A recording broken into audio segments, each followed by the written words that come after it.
What's up, everybody? It's Wednesday, my dudes, and you know what that means. It means it's patch notes time. I'm the Shotgun Shogun, and I am going to read these patch notes to you. So we got a lot of stuff coming in this week. We got the hero balance adjustment, RTA, the 70 pulls for free. But first off, let's start at the top. So we've got hero balance adjustment. So this is going to be adjustments to Pavel here. So they're going to add the skill cannot trigger counterattack onto his storm bullet. That's really good because one of the problems was, I mean, obviously there's a big Elbrus Ritual Sword counterattack meta, and it's on a lot of people, but this just kind of makes it so that he can live a little bit longer and do what he needs to do. I know, a little bit boring, but it is what it is. Next up is going to be Guillotine. Hold on, didn't they increase the, they have it just down here in the tiny bit. The damage output for Destructive Pursuit will be increased by 25%, because it was pretty weak. His modifiers and damage were pretty yucks, because you could just put that gear on anybody else and do more. I was like, man, I know there was two things. What are they doing? Sigrid is getting Extinction. Easy peasy. Her Guillotine is going to add Extinction if the enemy is defeated. This just gives you another option for Extinction, because, well, Revive sucks. So, unless you're the person reviving, in which case, Extinction sucks. So, this is actually one of the ones that I'm pretty interested in, because I like Litika's, both Fire and Faithless. So, on her Thornbush, they're going to add Unhealable onto this. Although it looks like it's going to dispel a buff afterwards. So if they're debuff immune, you're not going to strip buff and put on Unhealable. So you're going to get hit chance down and Unhealable for one turn on this. Pretty good stuff right here. Big fan of that one. Public Execution. This one's going to be the one that's actually really, really good. So this is going to decrease buff duration by 1 turn before decreasing combat readiness by 100% and decreasing speed by for 2 turns. Grants the caster skill nullifier 1 time. So the thing that I was thinking about last night with this one, right? So on arena defense, you could put in an Assassin Kali, or you could put in a Assassin Sid, and if you wanted to counter that, you would just put in, a Fighter Maya for, light bait, because that's what the AI is going to go for. Because Litika is fire, she's going to go for Basar. So unless you bring multiple grass units, she's going to reduce your immunity set, and she's going to whip your Basar right to the back. And so that's going to be good. That's going to be good. Not only that, but she's another really quick unit as well. And hold on 1 second, because I've got to... Okay, I'm going to sneeze at some point, so I hope I don't catch you off guard. I'm going to try to mute it real quick when I have to sneeze, so that you don't have to hear that. All right, they're also buffing Xeno, so expect a Xeno rerun into some event. He's going to be in there, because typically they don't buff a unit that nobody has heard of unless they plan on putting him back out. So I'm going to use my big brain Miss Cleo psychic powers right now and say that probably whatever the next event is, whatever the next big thing is going to have Xeno in it. That's my prediction. That's my prediction. So this is going to change up Star's Armor. They're going to add a 10% effectiveness into this, and it can stack up to 8 times.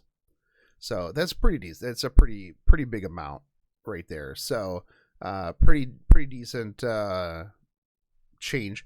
So Ancient Beast, this is his S3. It looks super cool. It's probably like up there in the top 10 of S3s, just for coolness factor.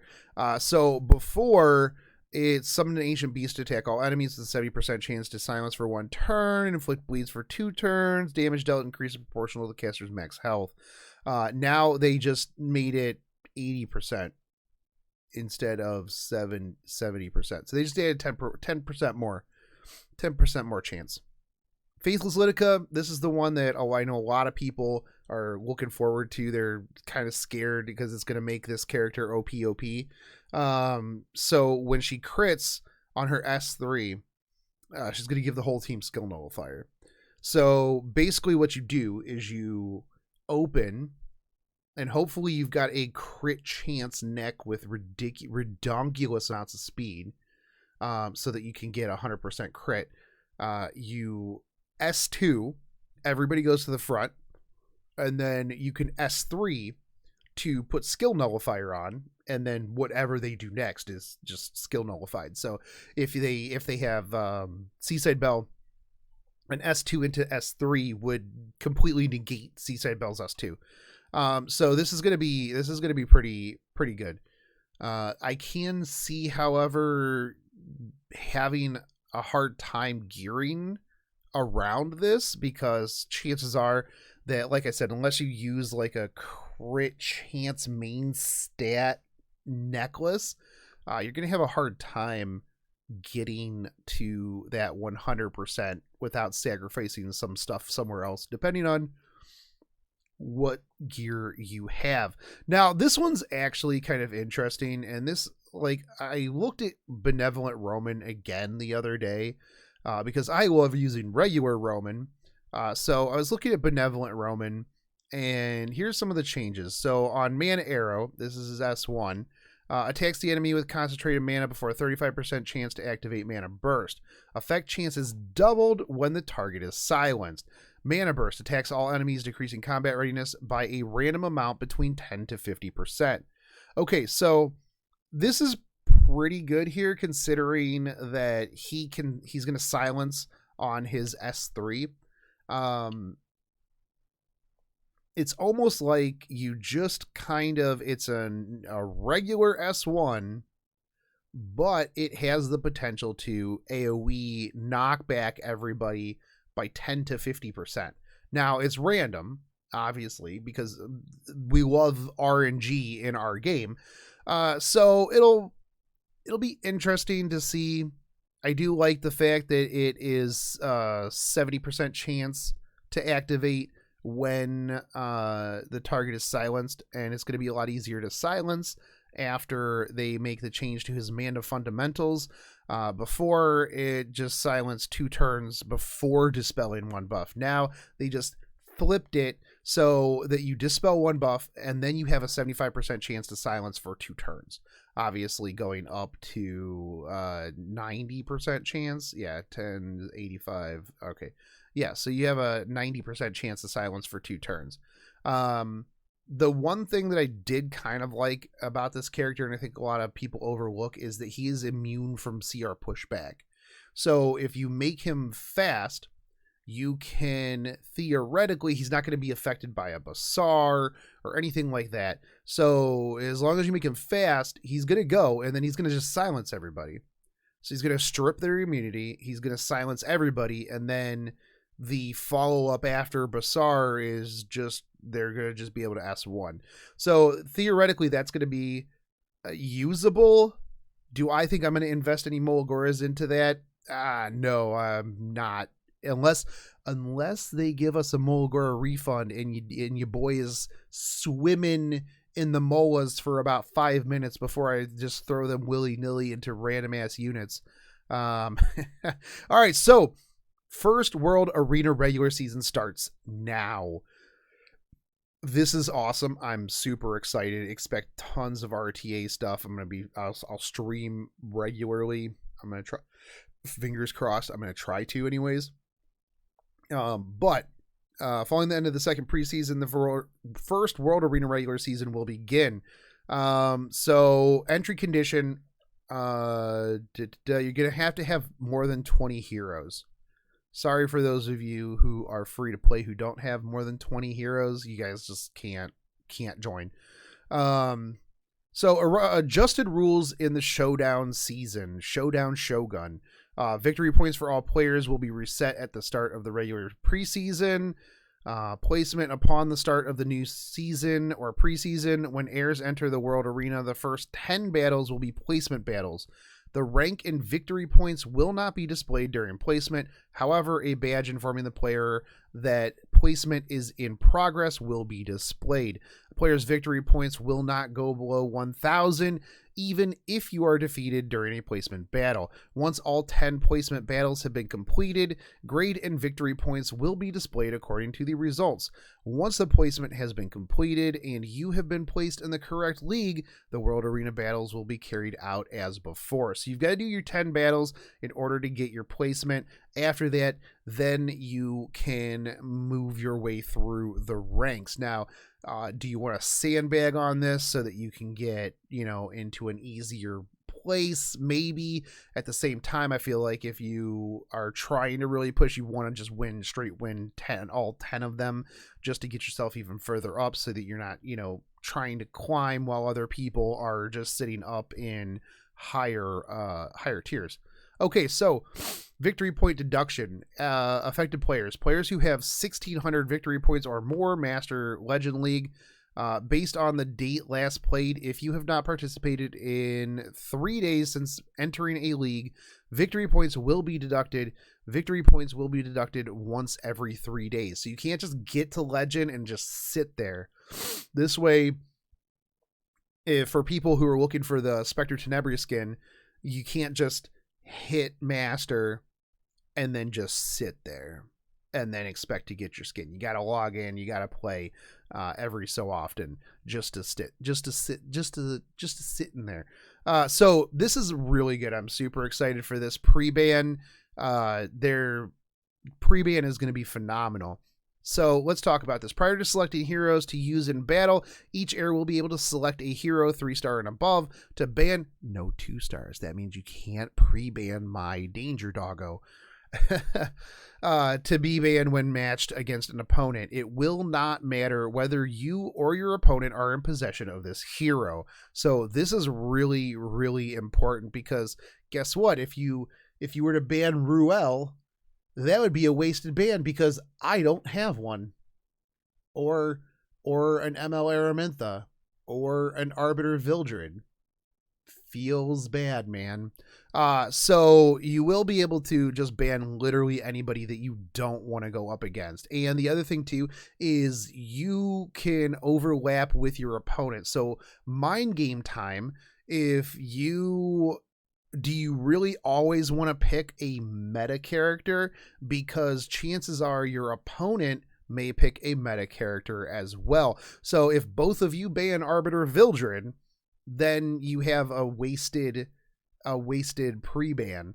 So one of the things I think that I personally am going to do is I'm going to just ban characters that might not necessarily be meta, but characters that I just have a hard time struggling against, or certain combos, things like that. So that's really going to be awesome. You can pre-ban, and it's going to actually shake up a lot of meta characters, because, well, Seaside Bell is going to be banned most of the time. Seaside Bell, Arbiter Vildred are going to probably be like the 2 most banned characters in pre-ban, and I'm sure they'll probably have some stats later on that'll be like, oh, these are the characters that were most pre-banned. Seaside Bell for sure, because yeah.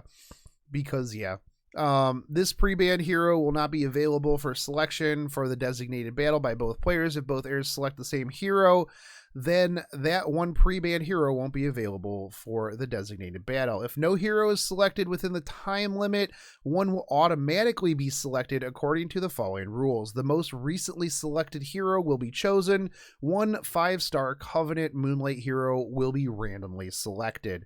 So yeah, make sure you click on somebody, or else you're gonna end up banning somebody, random banning your characters. Okay, mock battles. This is the most important thing here. Heirs can use the mock battle feature to play with their friends or guild members without worrying about victory points or ranking. Request war. You can request a war with a friend or guild member by going to World Arena Mock Battle. Once you sent your request, you have to wait for the opponent's response. The player you sent your request to may only accept or cancel.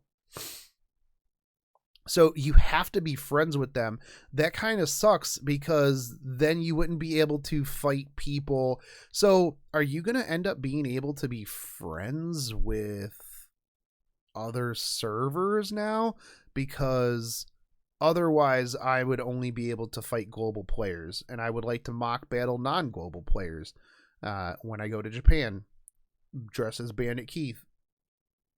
If not, oh well. So one of the things here is if you have to be friends, then that's going to be a little tough because you will have to have a open friend slot, and then anybody that you want to challenge, let's say if you're in my Discord and you are taking part in the RTA tournaments that I'm going to be running regularly in my Discord that are going to have money pot payouts at the top, and the bigger they get, the bigger the money payouts. Hint, hint, wink, wink.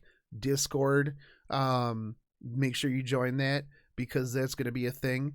Well, it is already a thing. We're going to start it tomorrow, but you're going to have a friend slot. So you'll have to make sure that then you friend that person and then mock battle. And it's just a little bit of an extra hoop. It would be kind of cool if you could literally just challenge people. But then again, I guess like big YouTubers, unlike me, would just get inundated with floods of challenge requests.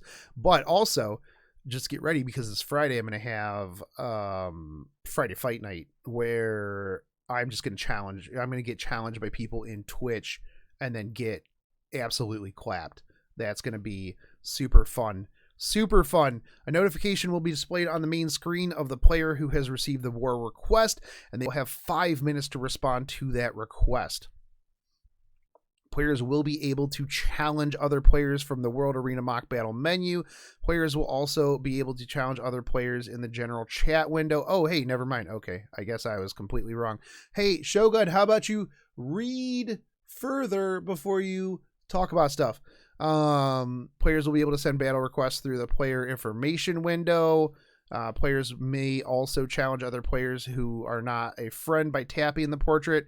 Yeah, so all that stuff that I just said like 5 minutes ago about having to have a friend slot, yeah, just completely ignore that. Just go back and scrub that because yeah, just scroll down a little bit. Scroll down a bit. If the opponent is not eligible for the World Arena Battle or is currently in a World Arena Battle, you will be unable to send a request. Boom, here comes a new challenger. All right, Showdown Season rewards. At the end of Showdown Season, Legend's going to get a cool frame, Spectre Tenebria skin, background, frame. Everybody gets Spectre Tenebria. I do like that frame for Legend. I'm going to have to make sure I stay up there. Gold's going to get just some currency. Okay, battle. Okay, so here's Sinful Angelica. I will have a video going over her out here in a little bit and whether or not you should pull her with a bit of a deep dive into that. So we're not going to cover that here. You're going to have K-Ron and Alexa's Basket drop rate up and Crow and Holy Sacrifice. Honestly, I would probably pull on the K-Ron and Alexa's Basket. Both of those are very, very useful. Crow is also really, really good. Here is what a lot of people are ready for, and same is Hunts 12 and 13. So these are going to be added in. So that we can just get to the point where we can auto these ones as well. So 20 for 12 and 22 for 13. So we're going to get Ancient Dragon Hearts as we clear out Wyvern 12 and 13. And Dark Fragments are the new Golem, Twilight Essence, and then Origin Shells. Okay, fantastic.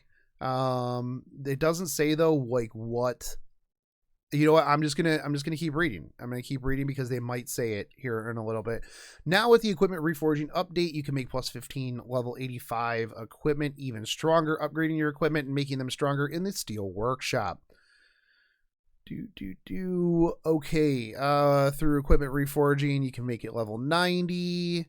Level 85 equipment obtained from hunts that has been enhanced to 2+15. And level 85 equipment obtained from equipment conversion has been +15. So not crafted gear.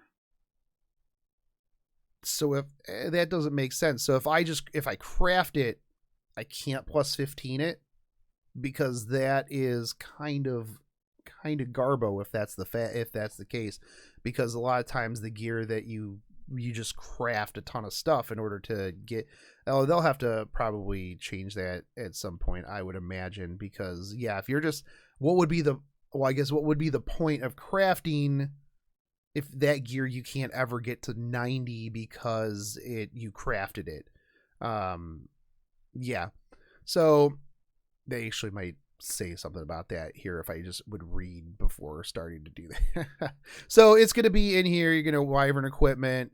It does look like it's just pulling this up. I don't see any. Oh man, you're going to need 200 ancient dragon hearts to pop that up to 90. And it looks like here you're only getting like minimal, like I guess like you get 4 in effect resist. 1 speed. Yeah. The substats are guaranteed to increase with a set value according to the stat type and enhancement level. The total gold required to reforge a piece of gear may change depending on which building has been improved. Okay, that makes sense. It's also 500,000 gold and 200 ancient dragon hearts. So people aren't going to be throwing these at garbage pieces willy-nilly. Use equipment reforging materials and gold to obtain level 90 equipment. Okay, cool. Equipment acquired through hunt can be reforged. Equipment acquired through equipment conversion can be forged using maelstrom stones. So it looks like you won't be able to upgrade crafted gear. So that seems kind of not great. Where do you get manifestation stones? Did they say ancient dragon hearts? Oh, all hunts drop manifestation stones. So all of them will drop manifestation stones. The main one will drop from hunts. So I don't know, that kind of negates my, well, I guess you still want to craft, right? Because you're still going to want 85 gear to fill those slots on characters. You're never going to have a character, you're never going to be like, man, you know what, I've got all the most perfect 85 gear in the world. I'm never going to need level 85 gear ever again because I just need 90 gear now. So you're still going to want to craft eventually. But I feel like this just kind of made it so that my desire to mass craft is just dropped a little bit. So here's hoping that in the future they might increase that. So Catalyst Journal update. Interesting. Catalyst Journal. Select a hero in the tab right top right corner of the Catalyst Journal pop-up window. Select the catalyst you want to find. Select the episode. Catalyst information that meets conditions for step 1 and 2 will be provided. Oh, so you can find your chosen catalyst, so that you don't have to continuously ask in Discord, hey, where's the best place to farm the leather sheaths?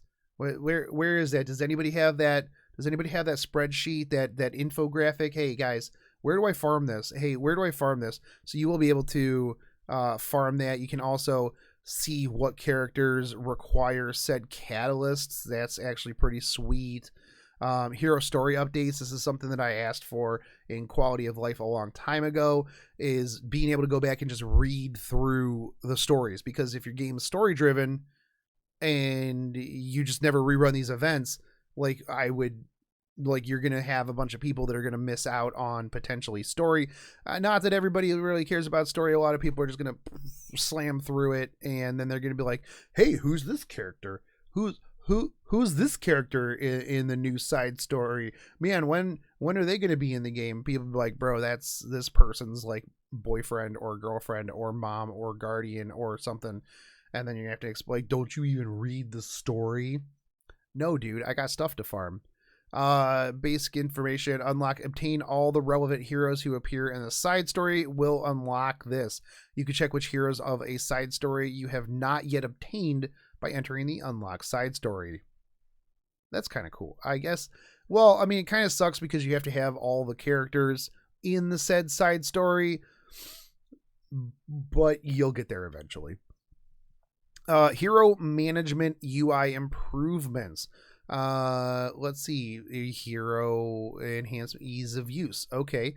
So they moved storage up to the top. They're moving my stuff around. I hate when they do this because I get used to where a button is and then they move it.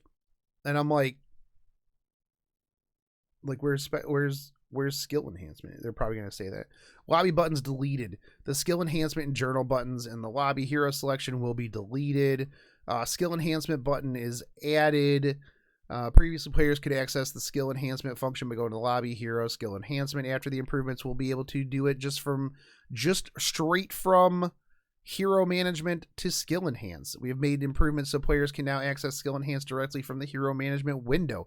That's good because I always hated having to back out and then go to skill enhancement. I'm like, why can't I just do this from the character screen? Seems silly. Skill enhancement window will be adjusted so the hero list is not displayed. That's kind of good because I mean I don't care who's on the side there. Do the detail button added. You'll be able to see more stuff there. Okay, cool. Additional improvements and bug fixes. 3 new packages will be available in the shop. Episode 1 through 5 Hero Summon Pack. Criteria purchase. Those heirs who successfully cleared Episode 1, Chapter 1010 Shrieking Hall. Sale duration will be available for 3 days upon meeting the criteria specified above. For those heirs who have previously cleared the required stage, this package will be available for 3 days from your initial login after the maintenance. See, I don't necessarily like that. Just leave it there.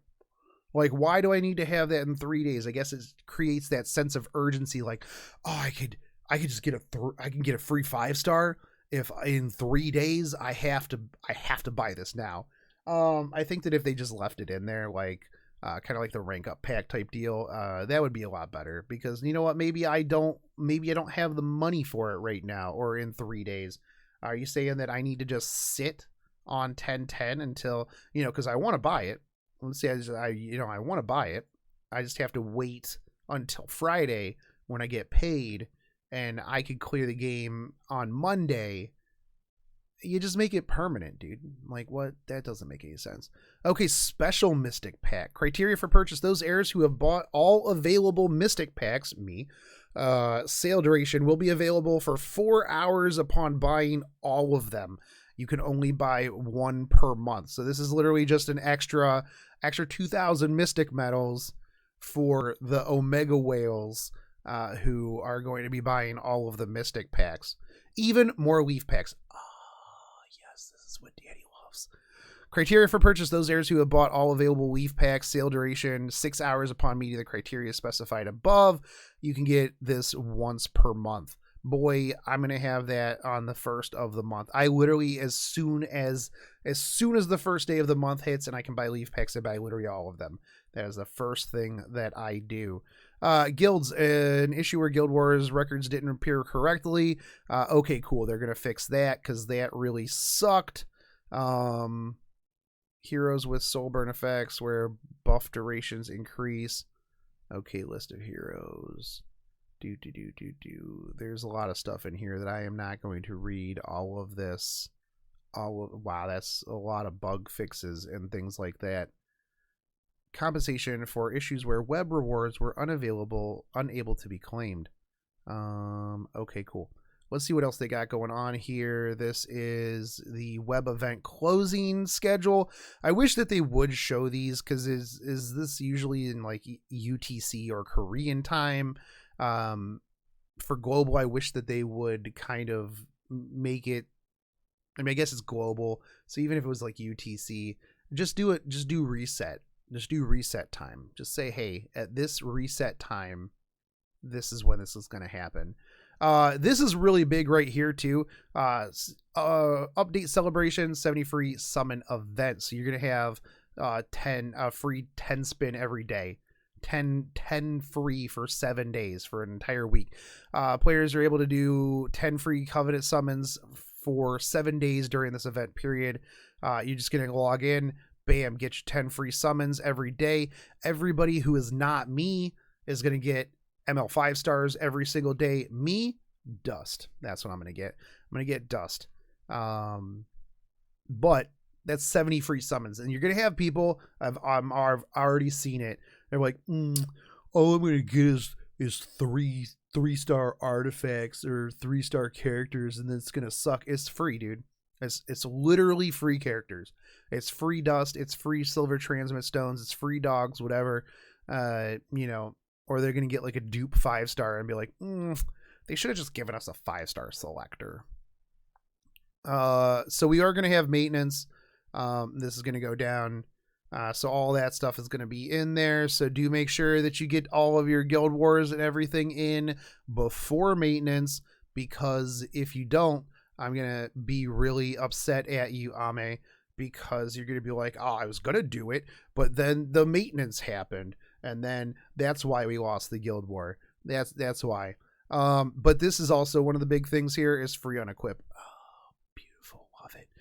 Even though just the other day I went through and I changed up a bunch of equipment. So it just, makes sense that they would just give me a free unequip as soon as I drop like 3 or 4 million gold to move some gear around. I think this is going to be really good because since they're just opening RTA, you're going to have a lot of people moving their gear around just for RTA. Now, I know personally, once RTA comes out, I literally don't care about Arena anymore. All of my units are mostly going to be geared for just specifically RTA, because that's really the only thing that matters to me after this. Arena, I don't care. I'll probably D-rank because I won't care in the slightest. And people would be like, whoa, bro, dude, you're bronze level. And I'm like, yeah, but look at me being bronze in RTA as well. Got to match. So this is going to be really good. I'm going to move a lot of gear around. RTA. That's my jam. I'm going to be big on that. So I hope you guys are, and I hope you guys are ready. Are you pulling for Sinful Angelica? Like I said, I will have a video up about her, a little bit of a deep dive. I did it last night before I passed out. And so I'm going to put that up. It's mostly just me really going into, whether or not you should pull the unit. I don't think she's going to be as meta-defining, meta-breaking as other people think. So we'll see. But anyways, guys, that's the patch notes. Look forward to all that stuff. And let me know in the comments section what you would like to see as a quality of life moving forward. I think that they've been doing a really good job at listening to a lot of people, adding things in. I want to get a little bit more feedback so that I can take that to the community managers. Anyways, guys, I'm going to get on to the next couple of videos because it's Wednesday and you know that I flood you with videos on Wednesdays. I'll catch you guys on the next one. Take it easy, homies. Peace.